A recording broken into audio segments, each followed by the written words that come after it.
ബഹുമാന്യരായ മാതാപിതാക്കൾ, പ്രിയ സഹോദരങ്ങളും ആയുധങ്ങളും, അല്പസമയം നിങ്ങളുടെ മുൻപിൽ നിന്നുകൊണ്ട് നമ്മുടെ രക്ഷിതാവും കർത്താവുമായ യേശുക്രിസ്തുവിന്റെ മാറ്റമില്ലാത്ത വചനത്തെ നിങ്ങളുടെ ശ്രദ്ധയിലേക്ക് കൊണ്ടുവരുവാൻ യാത്രക്കാരായിരിക്കുന്ന നിങ്ങളുടെ ശ്രദ്ധയെയും ഐക്യദേശത്തിലേക്ക് യേശുക്രിസ്തുവിന്റെ നാമത്തിൽ സ്വാഗതം ചെയ്യുകയാണ്. തിരുവഴുത്ത് പ്രകാരം പറയുന്നുണ്ട്, കാലം തികഞ്ഞു, ദൈവരാജ്യം സമീപിച്ചിരിക്കുകയാണ്. മാനസാന്തരപ്പെട്ട സുവിശേഷത്തിൽ വിശ്വസിക്കുന്നു. ഒരു മനുഷ്യന്റെ ജീവിതത്തിൽ ഏറ്റവും അത്യന്താപേക്ഷിതമായ ഒരു ഘടകമാണ് മാനസാന്തരം എന്ന് പറയുന്നത്. നമ്മുടെ ജീവിതത്തിന്റെ ഭാവി തന്നെ നിർണയിക്കുന്നത് മാനസാന്തരമാണ്. നാം മാനസാന്തരമില്ലാത്ത ഒരു മനുഷ്യനാണെങ്കിൽ ഏറ്റവും അപകടകരമായ അവസ്ഥയിൽ കൂടിയാണ് നാം യാത്ര ചെയ്തുകൊണ്ടിരിക്കുന്നത്. നമ്മുടെ ജീവിതം നയിക്കുന്നത് തന്നെ അപ്രകാരമാണ്. കാരണം മാനസാന്തരമില്ലാത്ത മനുഷ്യർക്ക് എപ്പോഴും പല അപകടങ്ങളിലും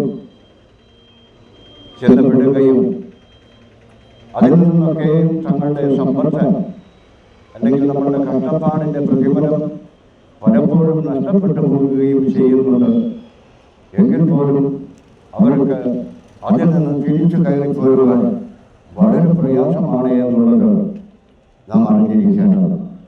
അപ്പോൾ ഒരു മനുഷ്യൻ മാനസാന്തരം വളരെ അത്യാവശ്യമാണ് എന്ന് അറിയുന്നത് കൊണ്ട് തന്നെയാണ് ദൈവം വിളിച്ചു പറഞ്ഞതും നിങ്ങൾ മാനസാന്തരപ്പെടുവിനും. അപ്പോൾ മാനസാന്തരം നമ്മുടെ ജീവിതത്തിൽ നിർണായകമായ ഒരു ഘടകമാണ്. അത് നമ്മൾ സ്വയം നമുക്ക് മാനസാന്തരം പെടുവാനോ സ്വീകരിക്കുവാനോ കഴിയുകയില്ല. എന്നാൽ നാം ദൈവത്തിനെ ആശ്രയിക്കുന്നുവെങ്കിൽ ദൈവം തീർച്ചയായും നമുക്ക് മാനസാന്തരം തരും. ആ മാനസാന്തരം നമ്മെ പുതുജീവനിലേക്ക് കൊണ്ടെത്തിക്കുകയും ചെയ്യും. ഇവിടെ നാം വസിക്കുമ്പോൾ നമുക്ക് വളരെയേറെ കഷ്ടതകളും പ്രയാസങ്ങളും ഒക്കെ ഉണ്ട് പ്രിയമുള്ളവരെ. എന്നാൽ വരുവാനിരിക്കുന്ന ലോകത്ത് അവിടെ കഷ്ടതകളും പ്രയാസങ്ങളും ഒന്നുമില്ല, ബുദ്ധിമുട്ടുകളില്ല, രോഗമില്ല, ദുഃഖമില്ല, ഒന്നുമില്ല. അവിടുത്തെ ജീവിതത്തിന് അവസാനവുമില്ല. ഇവിടുത്തെ ജീവിതത്തിന് അവസാനമുണ്ട്. അല്പസമയത്തേക്ക് മാത്രമുള്ള ജീവിതമാണ് ഇവിടെ. ഏറിയാൽ 70 അല്ലെങ്കിൽ 80 എന്ന് പറയുന്ന ഒരു ചെറിയ കാലഘട്ടം. അതിനപ്പുറത്താണ് നമ്മുടെ യഥാർത്ഥമായ ജീവിതം തുടങ്ങുന്നത്. ഇപ്പോൾ നമ്മുടെ ഈ ലോക ജീവിതത്തിൽ നാം ആയിരിക്കുമ്പോൾ നാം മാനസാന്തരപ്പെടുകയും ദൈവത്തിൽ ആശ്രയിക്കുകയും ദൈവം നമ്മോട് കൽപ്പിക്കുന്നതായ കൽപ്പനകളെ നാം അനുസരിച്ചുകൊണ്ട് നമ്മുടെ ജീവിതം മുൻപോട്ട് നയിക്കുന്നുവെങ്കിൽ തീർച്ചയായും നാം മാത്രമല്ല നമ്മുടെ തലമുറകളും നല്ല വഴികളിൽ കൂടി യാത്ര ചെയ്യുകയും ജീവിക്കുകയും ചെയ്യും എന്നുള്ള യാഥാർത്ഥ്യം തിരുവചനം വായിക്കുമ്പോൾ നമുക്ക് മനസ്സിലാക്കുവാൻ കഴിയും. അതാണ് കർത്താവായ യേശുക്രിസ്തു തന്റെ പരസ്യ ശുശ്രൂഷയുടെ കാലയളവിൽ ലോകത്തോട് വിളിച്ചു പറഞ്ഞത്, നിങ്ങൾ മാനസാന്തരപ്പെടണം എന്നുള്ള യാഥാർത്ഥ്യം. ഇപ്പോൾ യേശു കർത്താവ് ഈ ഭൂമിയിലേക്ക് വന്നത് തന്നെ മനുഷ്യൻ മാനസാന്തരപ്പെടുവാൻ വേണ്ടി മാത്രമാണ്. അതിന് തെളിവുകളുടെ യേശു തന്നെയാണ് നമ്മുടെ മുൻപിൽ നിരത്തി വെച്ചത്. മനുഷ്യവർഗത്തിന്റെ പാപമോചനത്തിന് വേണ്ടി യേശു ക്രൂശിക്കപ്പെടണം എന്നുള്ള തിരുവചനം ശരിയാണ്. അതിന് പ്രധാനമുള്ള കാര്യങ്ങളാണ് ഈ ലോകത്ത് യേശുവിനെ നമുക്ക് കാണുവാൻ കഴിഞ്ഞത്. കാരണം യേശുവിനെ ഒരു കുറ്റവും ചെയ്യാതെ ക്രൂശിച്ചപ്പോൾ തന്റെ കാലിലും കയ്യിലും ആണിയടിച്ച് ഇറക്കിയ മനുഷ്യരോട് യേശു വളരെ സ്നേഹത്തോടു കൂടി തന്നെയാണ് പറഞ്ഞത്, അവരോട് പ്രതികരിക്കുകയല്ലായിരുന്നു ചെയ്തത്. അവരോട് പറഞ്ഞത്, പിതാവേ, ഇവർ ചെയ്യുന്നത് ഇന്നതേ എന്നറിയായികയാൽ ഇവരോട് ക്ഷമിക്കണമേ എന്നുള്ളതാണ്.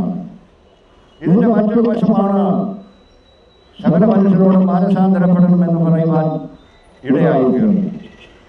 കാരണം മനുഷ്യന്റെ ഭാഗത്ത് നിന്നൊരു തെറ്റ് നമ്മൾക്ക് സംഭവിച്ചെന്നാൽ, അല്ലെങ്കിൽ നമ്മളെ വേദനിപ്പിക്കുന്നതായ ഒരു കാര്യം മറ്റൊരാളിൽ നിന്ന് നമുക്ക് സംഭവിച്ചാൽ നാം അവരോട് ക്ഷമിക്കുകയാണ് ചെയ്യേണ്ടതെന്ന് യേശു ഇവിടെ പഠിപ്പിക്കുന്നു.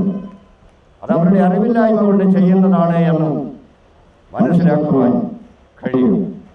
അപ്പോൾ നാം ദൈവത്തിൽ ആശ്രയിക്കുന്നുവെങ്കിൽ തീർച്ചയായും നമുക്ക് മാനസാന്തരം എന്താണെന്ന് മനസ്സിലാക്കുകയും നമ്മൾ ഇതുവരെ ജീവിച്ച ജീവിതമല്ല മാനസാന്തരം ഉണ്ടായി കഴിഞ്ഞപ്പോൾ ഒരു മനുഷ്യൻ അനുഭവിച്ചു കൊണ്ടിരിക്കുന്നതും എന്നുള്ള യാഥാർത്ഥ്യം നാം തിരിച്ചറിയണമെങ്കിൽ, പ്രിയമുള്ളവരെ, നമുക്ക് മാനസാന്തരം ഉണ്ടായിരിക്കണം. മാനസാന്തരം നമുക്കുണ്ടാകണമെങ്കിൽ നാം ജീവനുള്ള ദൈവത്തിൽ ആശ്രയിക്കണം എന്നുള്ളതാണ് തിരുവചനം പറയുന്നത്. അതിനാണ് യേശു പറഞ്ഞത്, മനുഷ്യവർഗത്തിൻ്റെ മുഴുവൻ പാപത്തിൻ്റെയും പരിഹാരത്തിനായി കൽവരിയിൽ ക്രൂശിക്കപ്പെട്ടവനാണ് യേശു കർത്താവ്. ആ യേശു കർത്താവിനാണ് നാം വിശ്വസിക്കുന്നതെങ്കിൽ തീർച്ചയായും നമുക്ക് മാനസാന്തരം മാത്രമല്ല, നമുക്കൊരു പുതിയ ജീവനം കൂടി ലഭിക്കും എന്നുള്ള യാഥാർത്ഥ്യം നാം തിരിച്ചറിയുന്നു. മനുഷ്യരെ രണ്ടായി തിരിക്കും. ചെമ്മരിയാടുകളെയും പോരാളികളെയും തമ്മിൽ വേർതിരിക്കും. കാരണം യേശുവിനെ രക്ഷകനും കർത്താവുമായി സ്വീകരിക്കാത്ത ജനത്തിനും അല്ലാത്തവർക്കും ഒരു ന്യായവിധി ഉണ്ടാകും. ആ ന്യായവിധിയിൽ ഇവിടെ പാപം ചെയ്തുകൊണ്ട് മാത്രം മരണത്തിലേക്ക് കടന്നുപോയ മനുഷ്യൻ ഒരിക്കലും നിശ്ചിതയിൽ ദൈവത്തോടും കൂടെ എത്തിച്ചേരുകയില്ല, ദൈവത്തോടും കൂടെ വസിക്കുകയുമില്ല.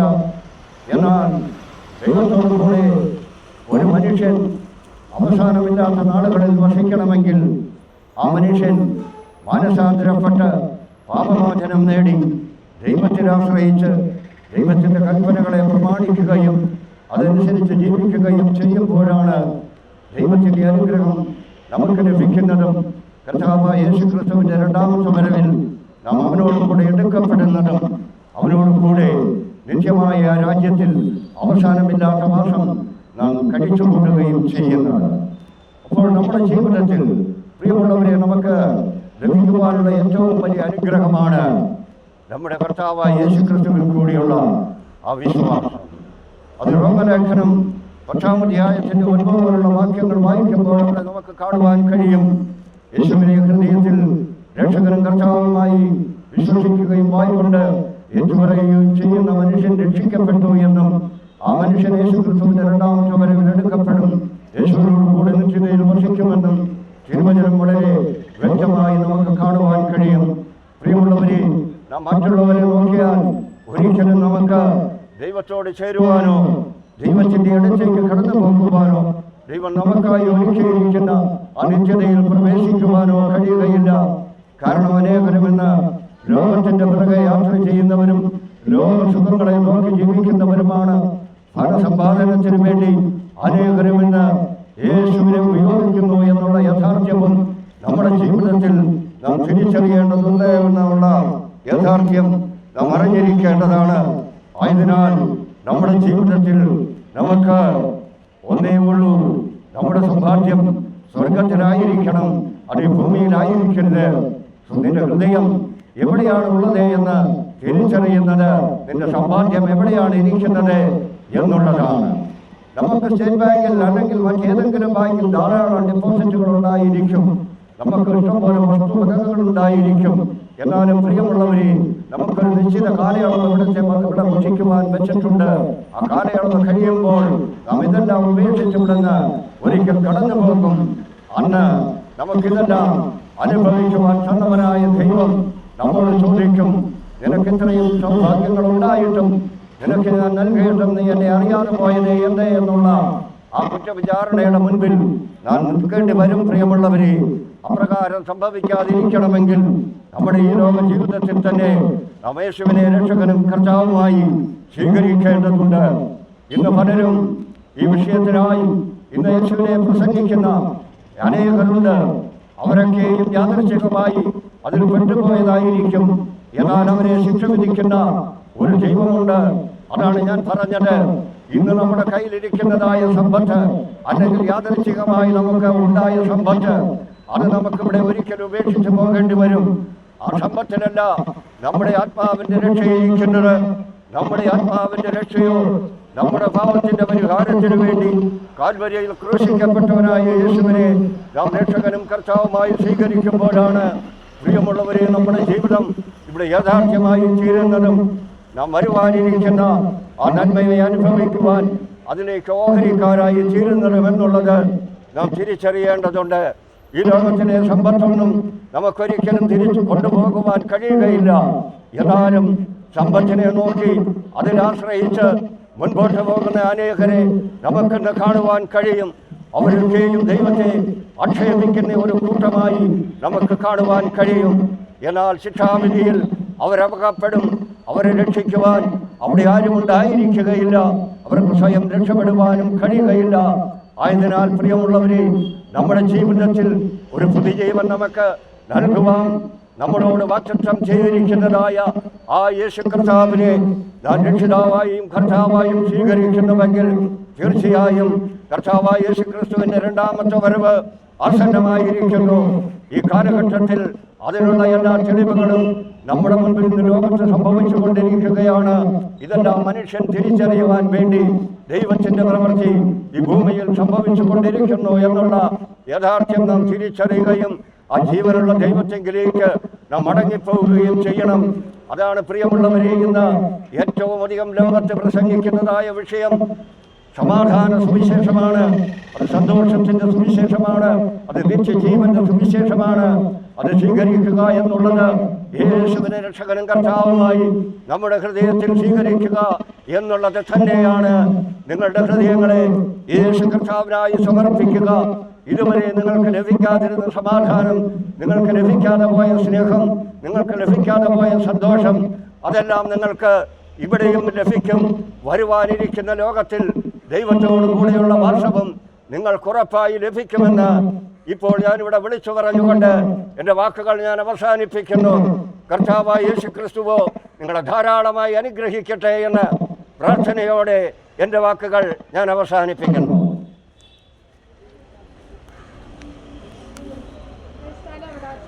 എൻ്റെ സ്ഥലം കാര്യത്താസ്. അതെ,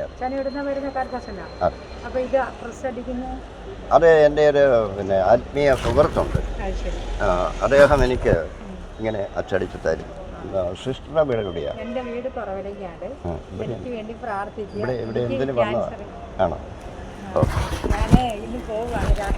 എനിക്ക് പോകാൻ പറ്റേ? പ്രാർത്ഥിക്കാം. ഞാനിതൊന്ന് എടുത്തു വെച്ചോട്ടെ. മൈക്ക് ചള്ള, അത് കാരണം. അതെ അതെ,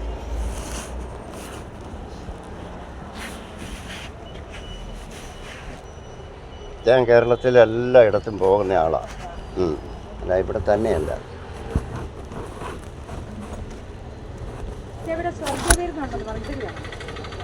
അറിയത്തില്ല. ഞാനിപ്പം എനിക്ക് സ്വർഗീയപുരന്നോ അങ്ങനെയുള്ള കാര്യങ്ങളൊന്നും ഇല്ല. അല്ല, അതൊന്നും അല്ല എൻ്റെ വിഷയം. അവിടെയും കർത്താവിനെ വിളിക്കുന്നു. ഞാനും കർത്താവിനെ വിളിക്കുന്നു. കർത്താവിനെ ഞാൻ പ്രസംഗിക്കുന്നു. അവരും കർത്താവിനെ പ്രസംഗിക്കുന്നു. ഇത്രയൊക്കെ ഉള്ളൂ.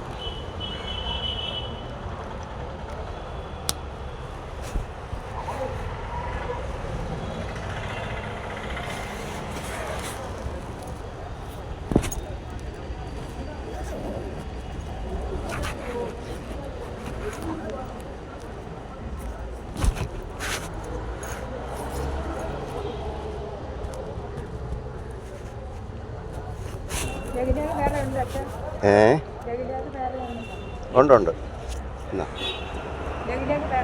ഉണ്ടുണ്ട്.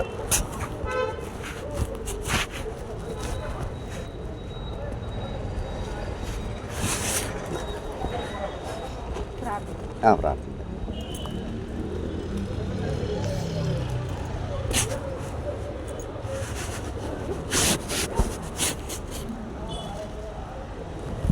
നിത്യനും പരിശുദ്ധനുമായ സ്വർഗീയ നല്ല പിതാവേ, ഈ പ്രിയ സഹോദരി ക്യാൻസർ രോഗത്താൽ ഭാരപ്പെടുന്നു. കർത്താവെ, അവിടുന്ന് സൗഖ്യമാക്കുന്ന ദൈവമാണ്. പിതാവെ, അവിടുത്തെ പ്രിയപുത്രനായ യേശു കർത്താവിൻ്റെ നാമത്തിൽ ഈ സഹോദരിയുടെ സൗഖ്യത്തിന് വേണ്ടി അടിയൻ പ്രാർത്ഥിക്കുകയാണ്. കർത്താവെ, ഒരു പൂർണ്ണമായ സൗഖ്യവും വിടുതലും ഈ സഹോദരിയുടെ മേൽ അയക്കണമേ. അവരുടെ ആ രോഗത്തെ കർത്താവ് ഇന്ന് തന്നെ എടുത്തു മാറ്റണമേ എന്നവിടുത്തോട് അപേക്ഷിക്കുകയാണ്. അനേക രോഗികളെ സൗഖ്യമാക്കുകയും അനേകരിൽ നിന്നും ഭൂതങ്ങളെ പുറത്താക്കുകയും മരിച്ചവരെ ഉയർപ്പിക്കുകയും ചെയ്ത സ്വർഗത്തിലെ ദൈവമേ, ഈ സഹോദരിയുടെ രോഗത്തെ അവിടുന്ന് കനിവ് തോന്നി അവർക്ക് പൂർണ്ണമായ സൗഖ്യവും വിടുതലും കൊടുത്ത് എൻ്റെ ദൈവത്തെ അവർ ആരാധിക്കുവാനും എൻ്റെ ദൈവത്തെ അവർ സ്നേഹിക്കുവാനും വിശ്വസിക്കുവാനും തക്കവണ്ണം ഒരു വലിയ വിടുതൽ അവർക്ക് കർത്താവ് കൊടുക്കണമേ. അവർ ആ കുറവലങ്ങാടിൻ്റെ ദേശത്ത് വലിയൊരു സാക്ഷ്യമായി തീരണമേ. അനേകര സാക്ഷ്യം കണ്ട് കർത്താവിലേക്ക് കടന്നു വരുവാൻ തക്കവണ്ണം ഒരു ദൈവപ്രവൃത്തി വെളിപ്പെടണമേ എന്ന് അവിടുത്തോട് അപേക്ഷിക്കുകയാണ്. പ്രിയ സഹോദരിയെ കർത്താവ് സൗഖ്യമാക്കിയതിനായി സ്തോത്രം ചെയ്യുന്നു. കർത്താവായ യേശുക്രിസ്തുവിൻ്റെ നാമത്തിൽ പിന്നെയും അവരെ അനുഗ്രഹിക്കുകയും പ്രാർത്ഥിക്കുകയും ചെയ്യുന്നു. പ്രാർത്ഥനയും യാചനയും കേട്ടതിനായി സ്തോത്രം. യേശുതമ്പുരാൻ്റെ വിലയേറിയ നാമത്തിൽ ദയതോന്നി കേൾക്കണം സ്വർഗീയ നല്ല പിതാവേ, ആമേൻ. സന്തോഷമായിട്ട് പോകും. പ്രാർത്ഥിച്ചിടങ്ങനെ. ഓക്കെ. തിങ്കളാഴ്ച രാവിലെ കീമോ തുടങ്ങുവാണ്. ഓക്കെ.